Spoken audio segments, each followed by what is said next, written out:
이 시간에는 요한복음 8장 1절부터 11절 말씀까지 읽었습니다.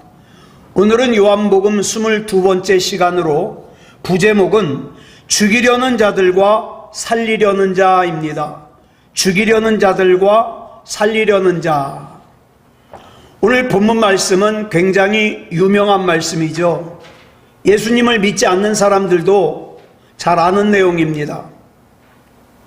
왜냐하면 예수님께서 당면한 그 난처한 상황을 번뜩이는 지혜로 해결하는 내용이기 때문입니다. 성경에서 굉장한 지혜가 돋보이는 내용이 세 가지가 있습니다. 하나는 솔로몬의 재판 이야기, 또 하나는 가이사에게 세금을 바칠 것인가 말 것인가 하는 이야기, 아울러서 오늘 이 이야기, 그래서 세 가지 이야기입니다. 그렇다면 본문이 우리에게 전하고자 하는 메시지가 뭘까요?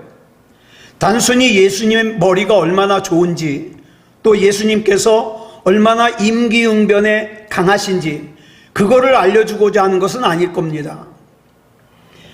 만약 이 본문에서 전하고자 하는 것이 단순히 그저 예수님의 지혜라면 세상에는 그 예수님의 지혜보다 훨씬 지혜로운 얘기들이 많습니다. 그 중에 하나가 이런 거 있어요. 옛날 프랑스에 루이 11세라는 왕이 있었습니다. 이 왕이 명령하기를 전국에 있는 점쟁이들을 다 죽이라고 명령을 했어요. 그래서 어느 날 한 점쟁이가 붙잡혀 왔습니다. 왕이 점쟁이를 죽이기 전에 조롱하면서 이렇게 물었어요. 네가 죽기 전에 어디 너의 운명을 한번 점쳐봐라. 어디 맞냐 틀리나 한번 보자. 네가 죽을 것 같으냐 살 것 같으냐. 그랬더니 그 점쟁이가 한참 점을 보는 척 하더니 폐하, 점괘가 나왔습니다. 저의 운명은 폐하보다 딱 3일 일찍 죽는 겁니다. 이렇게 대답했습니다. 이 점쟁이가 살았겠습니까? 죽었겠습니까? 살았습니다. 왜냐하면 아무리 왕이라 할지라도 점쟁이가 죽고 나면 사흘 뒤에 자기가 죽는다 그러는데 찝찝해서 죽일 수가 있어야죠. 이 정도면 세상 사람들의 지혜로 대단한 지혜 아닙니까? 그러므로 본문이 전하고자 하는 이 메시지는 단순히 예수님이 얼마나 지혜로우냐 대단하냐 그걸 얘기하는 게 아니에요. 분명한 메시지가 있습니다. 그 메시지를 이 시간에 같이 나눠보려고 합니다. 예수님 당시에 서기관들과 바리새인들과 대제사장들이 있었습니다. 이들은 자기네들의 기득권을 빼앗기지 않으려고 어떻게 하면 예수님을 죽일 수 있을까 혈안이 되어 있었습니다. 특히 대제사장이었던 가야바는 한 사람이 죽어서 온 백성이 편할 수 있다면 죽이는 게 옳다. 이렇게 대놓고 예수님을 죽이자고 했습니다. 그래서 요한복음 7장에 보면 대제사장 가야바가 아랫사람들을 보내가지고 실제로 예수님을 잡아오라 그랬습니다. 그런데 예수님을 잡으러 갔던 그 아랫사람들이 요한복음 7장 46절에 보면 오히려 예수님의 권위와 예수님의 말씀에 굴복하고 그냥 돌아와서 이렇게 예수님을 칭찬합니다. 우리 같이 읽겠습니다. 시작. 아랫사람들이 대답하되 그 사람이 말하는 것처럼 말한 사람은 이때까지 없었나이다 하니. 그러니까 바리새인들이 47절에서 그 아랫사람들을 이렇게 책망해요. 시작. 바리새인들이 대답하되 너희도 미혹되었느냐. 당시 예수님의 인기는 절정이었습니다. 그래서 예수님이 가는 곳마다 많은 사람들이 따라다녔습니다. 그랬기 때문에 예수님을 공개적으로 대놓고 잡을 수는 없었어요. 그래서 서기관들과 바리새인들과 대제사장들이 계략을 꾸미기 시작했습니다. 이런 계략을 뭐라 그러냐? 간교한 계략이라고 합니다. 이걸 줄여서 간계라 그러죠. 그런데 이 간계를 가장 많이 사용하는 존재가 누구냐? 성경에 보니까 사탄 마귀예요.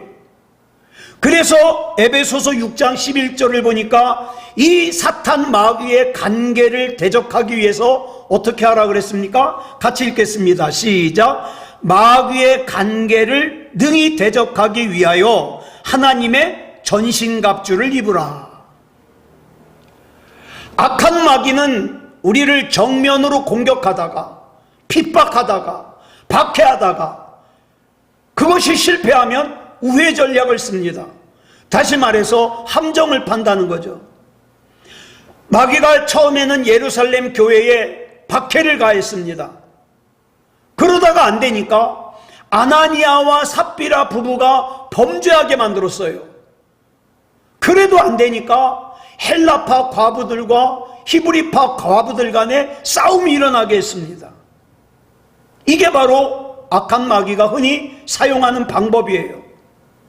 박해를 하다가 무너지지 않으면, 힘들게 했는데도 무너지지 않으면 오히려 평탄하게 어려움이 없게 만들어가지고 어떻게 해요? 스스로 나태해서 무너지게 만듭니다.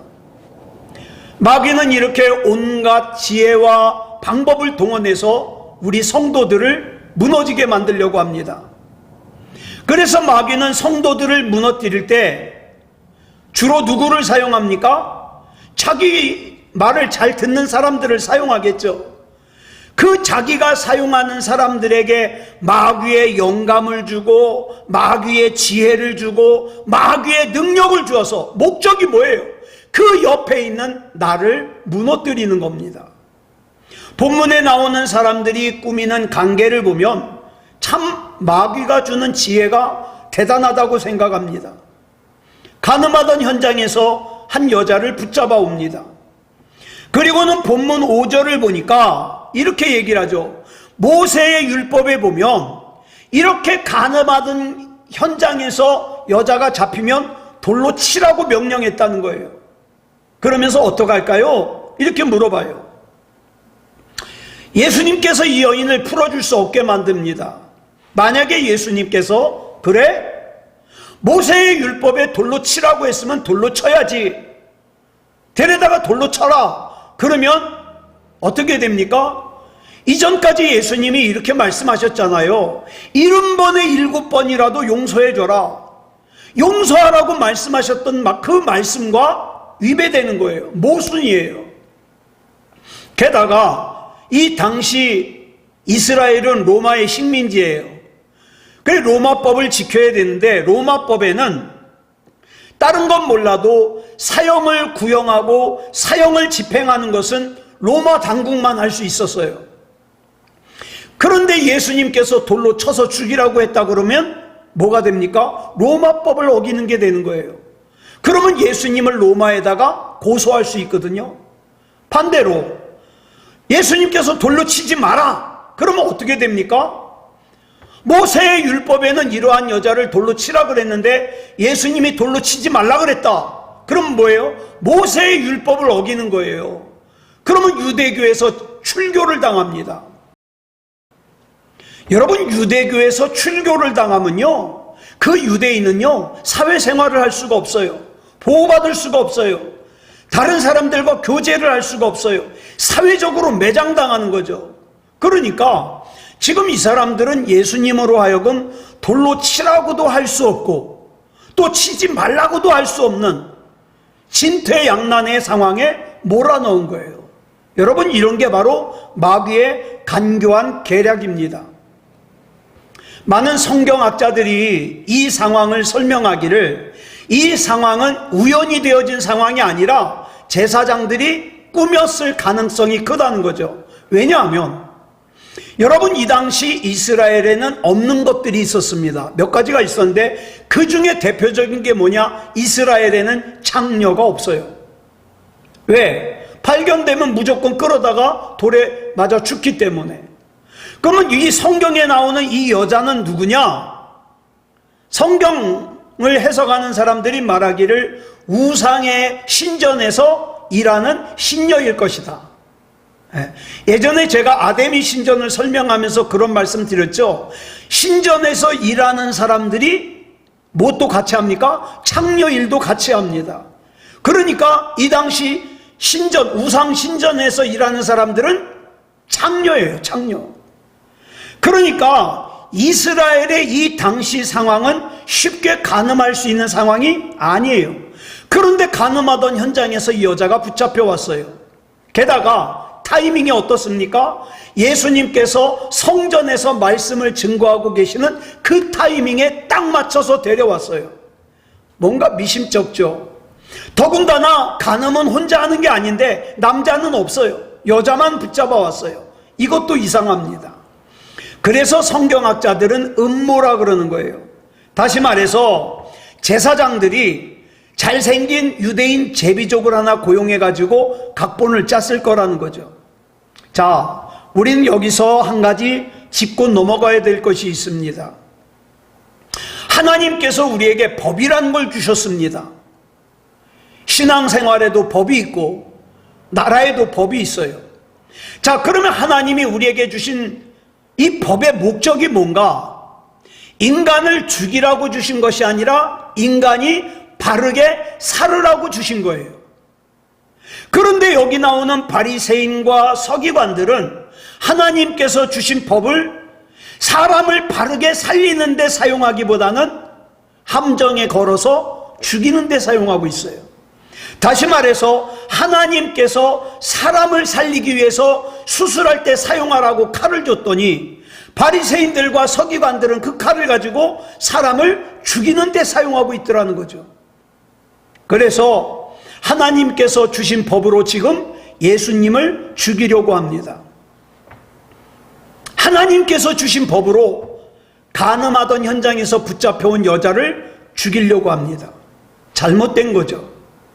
지금도 우리 주변에 보면 어떤 사람들은 하나님의 말씀을 가지고 사람을 살리는 데 사용하지 않고 어떡합니까? 사람들을 주눅들게 만들고 죄책감을 가지게 만들고 죽이는 데 사용하는 사람들이 많아요. 이런 사람들의 특징이 뭐냐? 자기는 예수님을 잘 믿어요. 자기는 하나님의 말씀으로 잘 판단한다고 생각해요. 대단한 사람이라고 생각해요. 대단히 의로운 사람이라고 생각해요.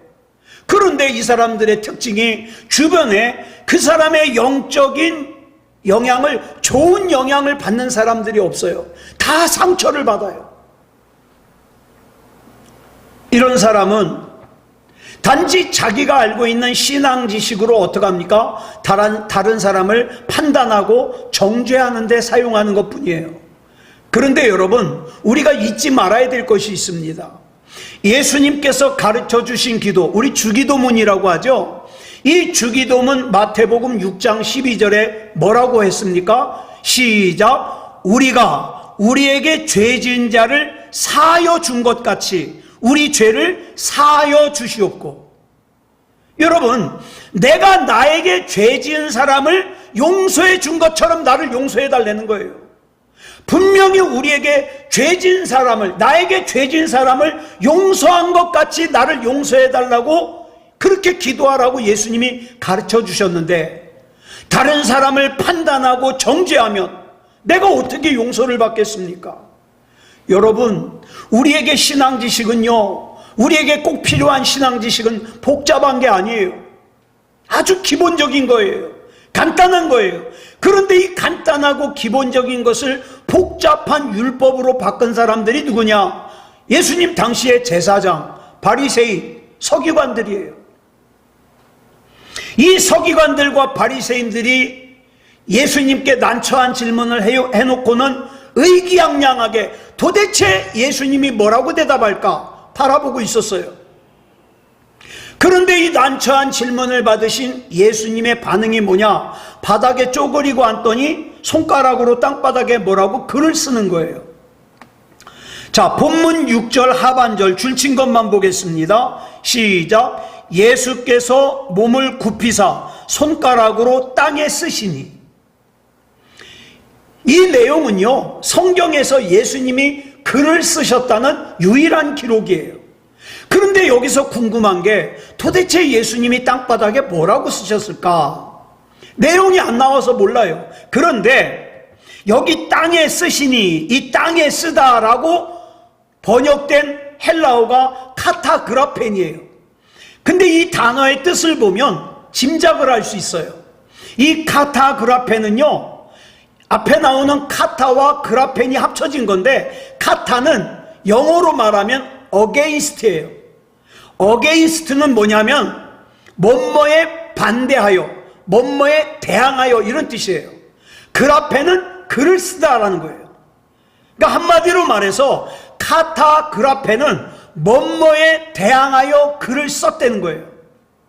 그러니까 예수님은 아무 낙서나 하신 것이 아니라 지금 서기관들과 바리새인들이 지금 한 이 난처한 질문에 대하여 쟁론을 벌이시려고 대항하여 글을 쓰셨다 이 말이에요. 그래서 초대교회 교부들은 전통적으로 이때 예수님께서 바닥에다 쓴 글이 뭐냐, 십계명 중에서 지금 이 서기관들과 바리새인들이 범하고 있는 간음하지 말라, 살인하지 말라, 도적질하지 말라, 거짓 증거하지 말라, 이것을 쓰셨을 거라고 보고 있어요. 그런데 본문 7절을 보니까 예수님께서 그렇게 글을 쓰고 있는 중에도 유대인들이 계속해서 이 여인을 어떻게 하냐고 자꾸 재촉해요. 왜 그랬을까요? 지금 이 재촉하는 사람들은 예수님이 땅바닥에 뭐라고 쓰고 있는지 몰라요. 까막눈이에요. 여러분, 지금은 글을 모르는 사람이 특별하지만 이 당시에는요, 글을 아는 사람이 특별해요. 대다수가 글을 몰라요. 그래서 요한복음 7장 15절을 보니까 이렇게 말씀하고 있어요. 시작. 유대인들이 놀랍게 여겨 이르되 이 사람은 배우지 아니하였거늘 어떻게 글을 아느냐 하니, 이 당시는 이렇게 글을 아는 것이 놀라움의 대상이 될 정도예요. 여러분, 세상에서 제일 무서운 사람이 누군지 아십니까? 책을 딱 한 권 읽은 사람이에요. 왜냐하면 이 사람은 자기가 책을 딱 한 권 읽었기 때문에 자기가 읽은 책만 진리라고 생각해요. 그래서 다른 사람들의 생각, 다른 사람들의 의견은 이해하지 못해요. 대화가 되지 않아요. 지금 이 사람들이 그래요. 이 간음하던 현장에서 데려온, 붙잡아온 여자를 어떻게 할까 묻고 있는 이 유대인들은 자신들만이 의인인 줄 알아요. 당연히 이 간음한 여인은 죽여야 된다고 생각해요. 이때 예수님께서 뭐라 그러십니까? 본문 7절 줄친 것만 보겠습니다. 시작. 너희 중에 죄 없는 자가 먼저 돌로 치라. 그리고 또다시 엎드려서 땅에 글을 쓰십니다. 그랬더니 둘러섰던 사람들이 양심의 가책을 받아서 하나씩 하나씩 돌을 바닥에 내려놓고 돌아갔어요. 이게 뭘 말합니까? 간음한 여인만이 죄인이 아니라 거기 모여서 간음한 여인을 돌로 치려고 했던 사람들 역시 똑같은 죄인이라는 거예요. 우리 한 사람 한 사람이 다 똑같이 하나님 앞에 죄인이라는 겁니다. 오늘 본문은 이것을 우리에게 보여주고 있어요. 그러므로 지금 이 순간 하나님의 말씀을 제일 먼저 드려야 될 사람이 누구냐? 나예요, 나. 예? 나부터 하나님의 말씀을 듣고 회개의 자리로 나가야지. 이 얘기는 아무개가 들어야 돼, 이거는 아무개에게 꼭 필요한 얘기야, 아니에요. 이렇게 다른 사람을 판단하고 정죄하는 것은 자기가 어떤 존재인가를 모르기 때문에 그래요.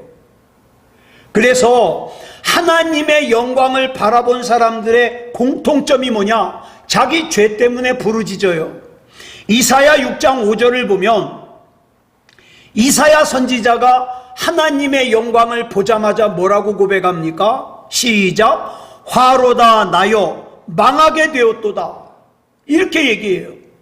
이렇게 이야기하는 이유가 그 다음에 나와요. 시작. 나는 입술이 부정한 사람이요, 나는 입술이 부정한 백성 중에 거주하면서 만군의 여호와이신 왕을 배웠음이로다. 내가 죄인이면서도 지금 하나님을 봤다는 거예요. 그러니까 큰일 났다는 거예요.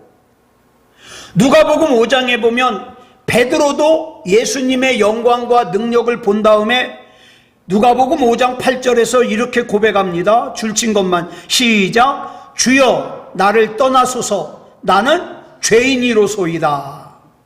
사도행전 2장에서 성령 받은 베드로가 설교하는 것을 듣고 난 다음에 사람들이 뭐라 그럽니까? 37절에서 줄친 것만 시작. 형제들아 우리가 어찌할꼬.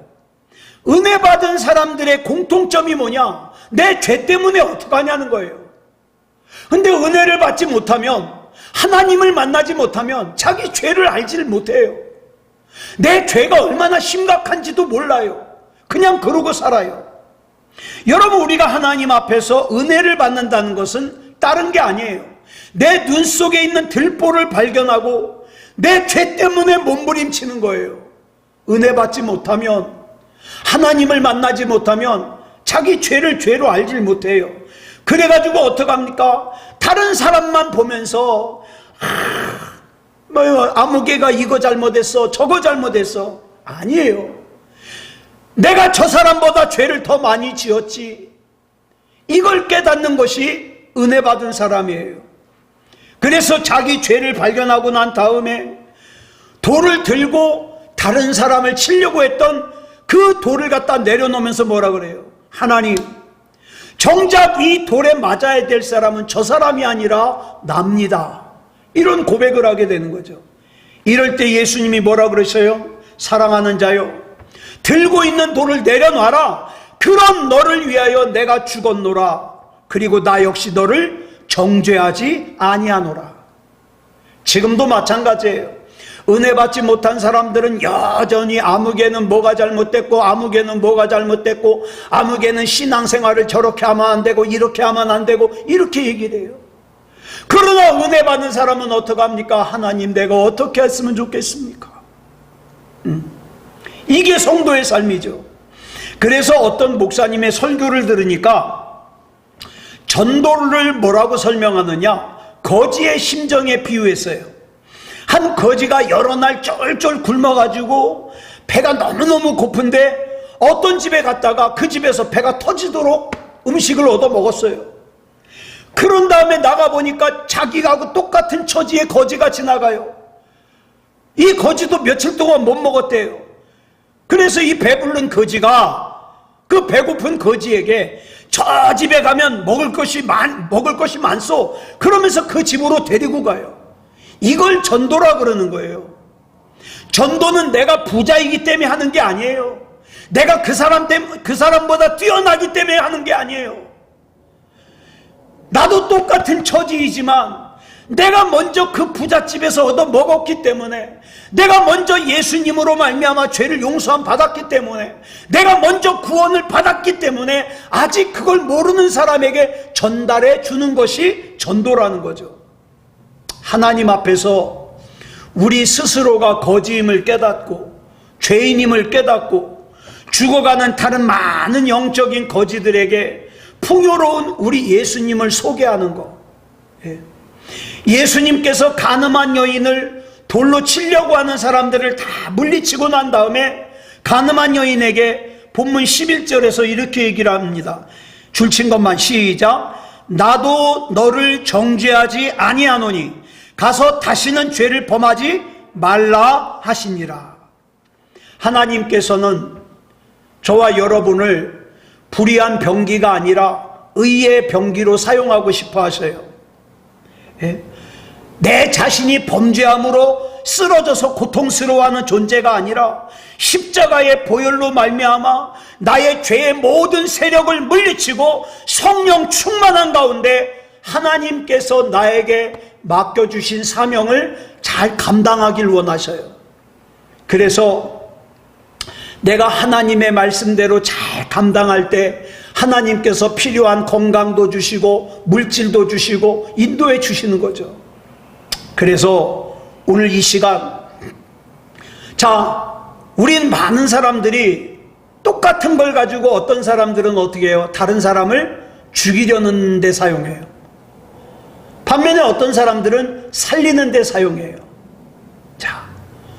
저와 여러분은 하나님의 은혜 가운데 주신 건강으로, 또 물질로, 시간으로, 또 여러 가지로 다른 사람을 살리는 데 쓰임받는 그런 하나님의 사람이기를 그리스도 예수님의 이름으로 축복합니다.